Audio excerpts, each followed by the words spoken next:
The symbolism of the pit. Uncovering the significance of Shivling's depiction. शिवलिंग को कहीं कहीं गड्ढे में दिखाते हैं और उस पर बूंदे शिवलिंग को कहीं कहीं गड्ढे में दिखाते हैं, कहीं कहीं। हाँ। और उस पर बूंद बूंद जल टपकता रहता है, और उस पर बूंद बूंद जल टपकता रहता है। हाँ। Student, Shivling is shown in a ditch at some places. Baba, at some places, yes. Student, and water keeps dripping on it. Baba, yes. तो अब प्रश्न तो करो, ये तो भक्ति मार्ग की बात बता दी। So, at least complete your question. You just mentioned a yadgar of the path of bhakti. कि शिवलिंग को गड्ढे में दिखाते हैं, जलाधारी में दिखाते हैं। That the Shivling is shown in a ditch, in a jaladhari. और उस पर बूंद बूंद जल टपकता रहता है, ये दूसरी बात हुई। And the other concept is that water keeps dripping on it.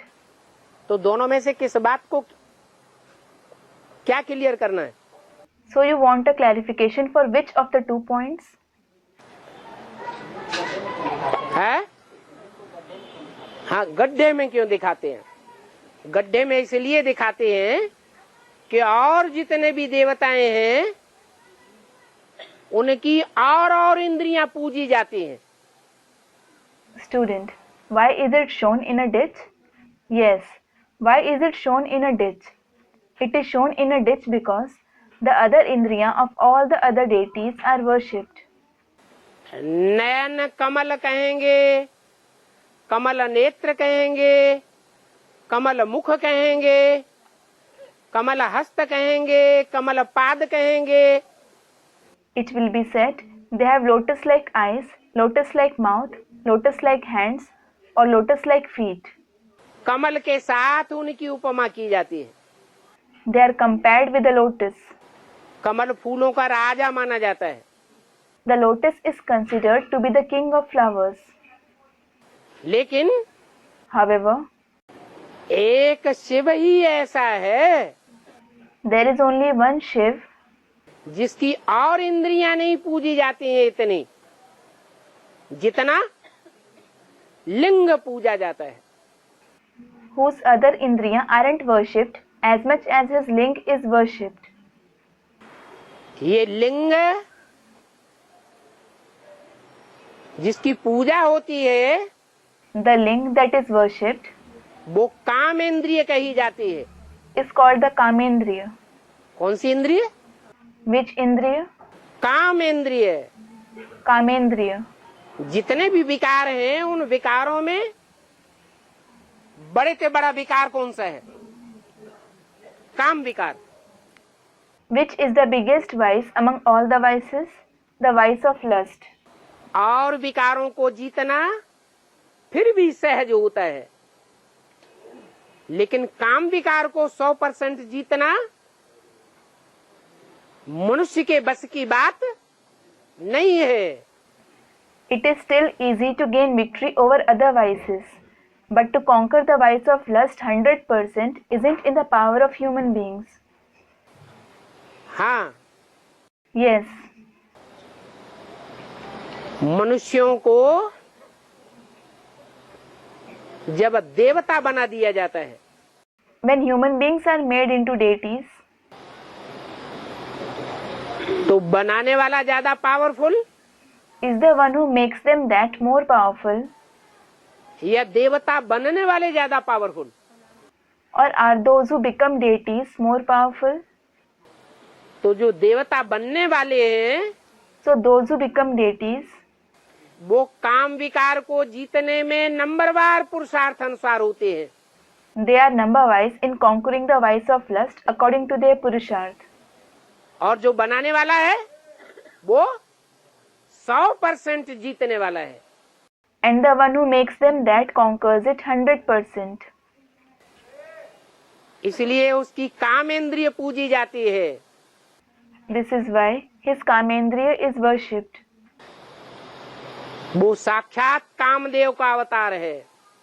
He is the incarnation of Kamdev, that is deity of lust incarnate.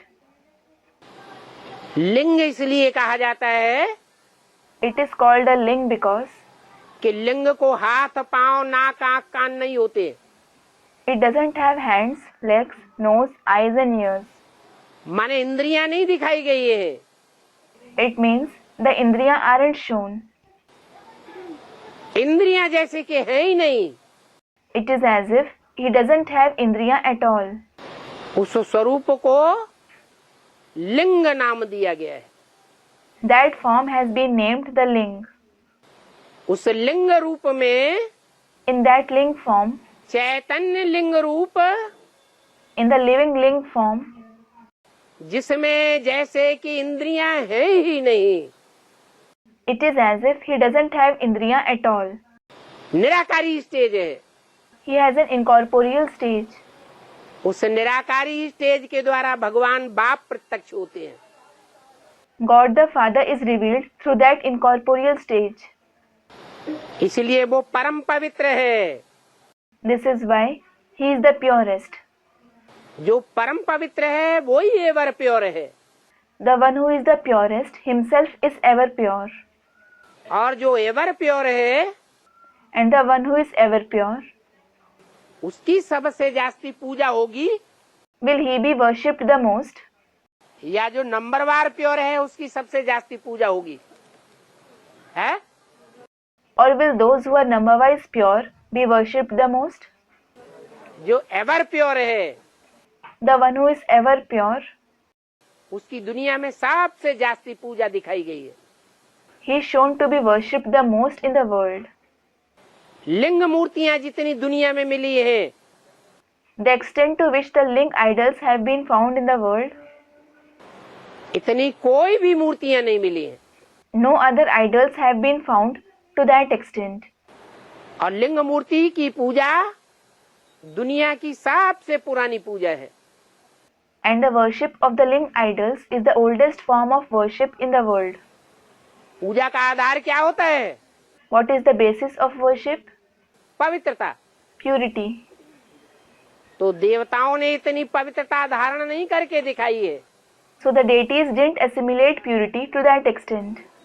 लेकिन परमपिता परमात्मा शिव जिस तन में प्रवेश करता है, However, the body in which the Supreme Father, Supreme Soul Shiv enters, उसके द्वारा वो एवर प्योरिटी का पार्ट बजाता है। he plays the part of ever purity through him. इसलिए लिंग की सबसे जास्ती पूजा होती है। This is why the ling is worshipped the most. और वो गड्ढे में दिखाया जाता है। And it is shown in a ditch. गड्ढा स्त्री के अंग को कहा जाता है। The female organ is called the ditch. ये ऐसा गड्ढा है जिसके संग के रंग में आकर के एक के सिवाय कोई भी 100% काम जीत नहीं बन सका। It is such a ditch, coming in the color of company, which no one could become the conqueror of lust 100% except for the one. साथ में भी रहे, He stays with them, उसमें रमण भी करे, engages himself too. फिर भी पतित न बने, Still he doesn't become impure. शक्ति का पात न हो। There shouldn't be the loss of vigor. ऐसी स्टेज जो बनाई गई है उसकी यादगार है जलाधारी और लिंग। The yadgar of such stage is the Jaladhari and the ling. इसलिए गड्ढे में दिखाया जाता है। This is why it is shown in the ditch.